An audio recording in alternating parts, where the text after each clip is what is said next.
Hey, I'm Matty J, and this is Doubt Never Did, brought to you by CommBank. It's a series about everyday Aussies who've pushed through self-doubt and done incredible things. In this episode, we hear from Mark Treweek, owner of the amazing Halls Gap Zoo. Hi everyone, I'm Mark Treweek. I'm the owner of Halls Gap Zoo with my wife Lisa. Today I'm sharing a story with you about how we've come to be at this zoo and the doubts and challenges we've had since we've taken it on. But always drive forward, guys, and you'll get somewhere. So Mark, let's start with the obvious one, the elephant in the room, if you will. What made you and your wife want to run a zoo? Yeah, so we come from a background of Lisa's retail, my background's suit and tie work and farm work, and we had the opportunity to come and take this place over. So we had a look and got involved, and we've always been involved with animals my whole life, really. And the zoo was actually owned prior to us by my stepfather and mother. So my holidays from my other jobs was to come here and help out. So the opportunity came up to take it on, and we went, yeah, okay, we'll have a go. So we'll see how it goes. Now, for anyone out there who's not familiar with Halls Gap Zoo, can you tell us a little bit about it? Yeah, so Halls Gap Zoo is a 53-acre zoo. There's 2.5 kilometres of track, 120 species, 500 animals. And I see this place as somewhere where you can get up close and get a connection with the animals. There's other zoos that have got really good facilities for breeding this or breeding that. We're good at breeding some things like quolls. We're the number one facility in the country for breeding tiger quolls. So we're really good at that. So we breed those for the rest of Australia. We're number one breeder in the country. So everyone's got their different strengths. And I see this place as a real connection place where, you can get up close with a rhino and pat him and basically cuddle him, feed a giraffe, feed a red panda. You can actually get that connection and get the public to get up close and personal, create that connection and see what they can actually do to help these animals themselves. You've only got to look outside to look at the grampians. You're walking around through the enclosures and the mountain ranges in the back. It's such a natural setting. And you get people that haven't been here before and they walk around and they're blown away by the size of this place and what's actually here, the variety of animals and how close they are and the noises and just the natural bird life and natural animals that are around the place. So during summer, there's obviously snakes and things getting around. That shocks a few people. They're like, oh, your snake's out. And it's like, no, well, that actually lives here. You'll have birds flying in and landing on next to people and things like that. They love the natural setting of it. And then if you're walking around the zoo and the grampians are in the background, it's a pretty beautiful spot. Obviously, it's over 40 years old, this zoo now, and it's only had 3 owners in that 40 years, and we're the 4th. The development that's happened over the before we came on board has been amazing, and we've jumped in with a lot of the breeding programs and things as well to try and help and keep that going and trying to drive the endangered species programs and get that connection between animals and humans so that humans realise what they can actually do to help out and obviously drive the tourism around the area as well to help out the local area. What was it like stepping into a place like Halls Gap Zoo, a place with so much history? Yeah, there's always doubts no matter what you do, but you just got to drive forward and aim for that goal of what you want to do. So obviously, we've been here 5 years now and had 2 years of COVID and 2 bushfires. So we had plenty of doubts through that as to whether it was going to work out in the end and how it was going to go. But the support of tourists and locals and everyone has been amazing. And it drives you to go even harder to get things even better. You spoke a bit about bushfires. How do those situations unfold when you've got a zoo to look after? Yeah, well, I'm pretty robotic when it comes to emergency situations. So I've got the plan in my head and we've got an emergency plan for the zoo itself. And when I jump into those situations, I'm very much, this is your job, that's your job.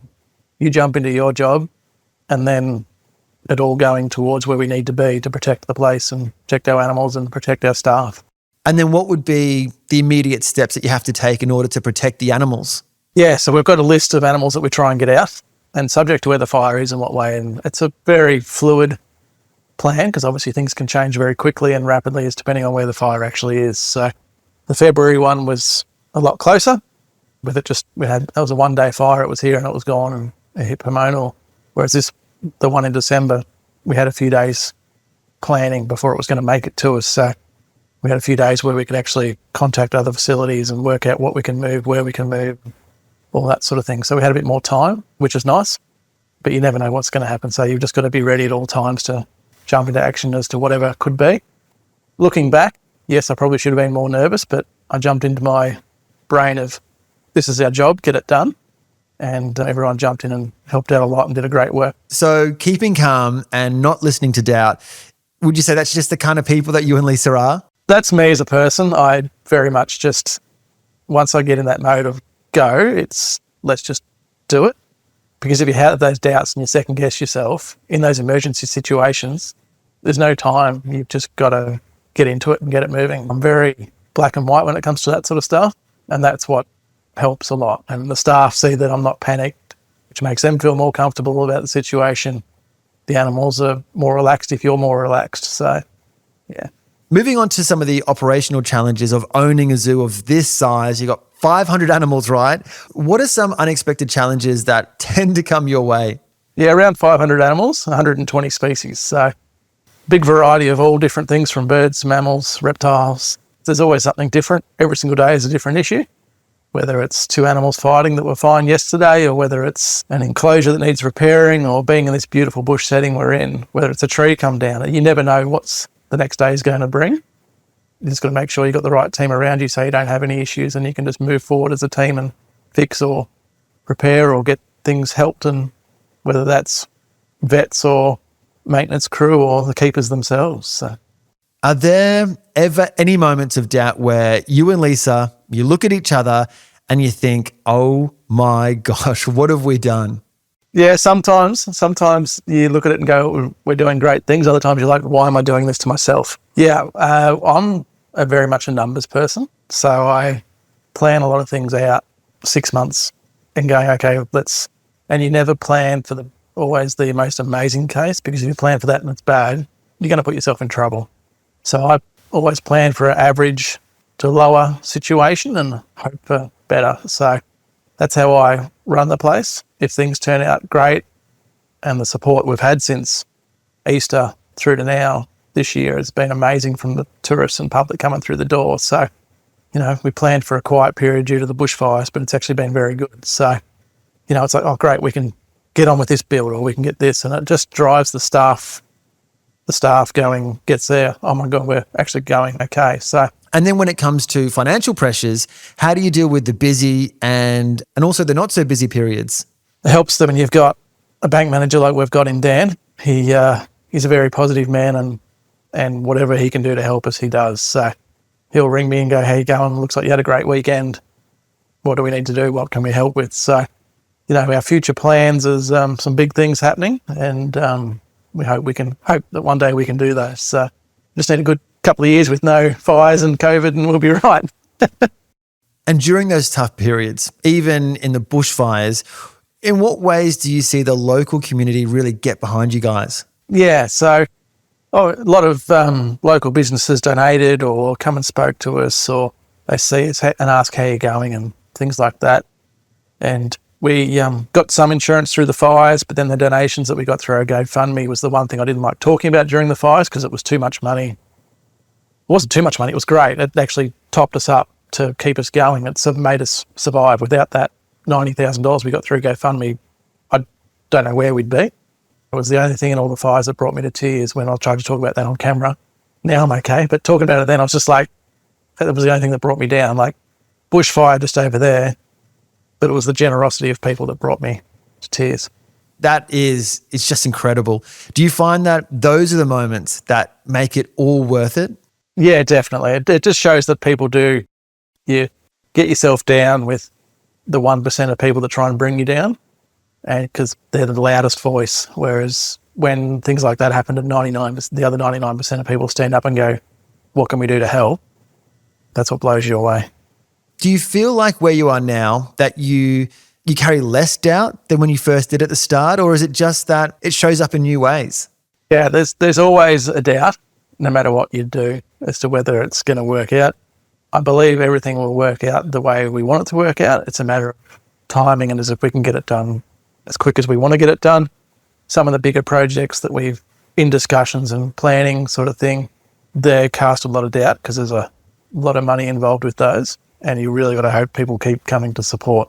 So that's where the doubt comes in, is that as long as people come support you after you do these big projects and bring new things in, it's like, that's when we need the support. External support is so important, like you said, but what do you do internally to silence those doubts when they start to creep back?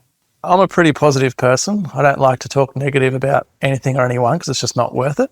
So I have those doubts, but then we talk amongst ourselves and we chat, and then you have something happen out in the zoo where something's born or something is like, actually, it is worth it in the end. And it gives that 1% of positive thing that might happen out there on that day when you're feeling down, just wipes out that doubt. Now, if you had to say just one thing for what you are most proud of since taking over the zoo, what do you think that would be? Oh, that's a good question. I think the way, we've owned it now for 2 years. And since that 2 years, what we've done is just try and improve and expand enclosures for the animals and give them more enrichment and try and streamline the whole zoo. So, with the team we've got on board at management level and the building we've been doing, it's definitely changed the zoo to a more, anyone can walk in and jump on that job that day and get into it.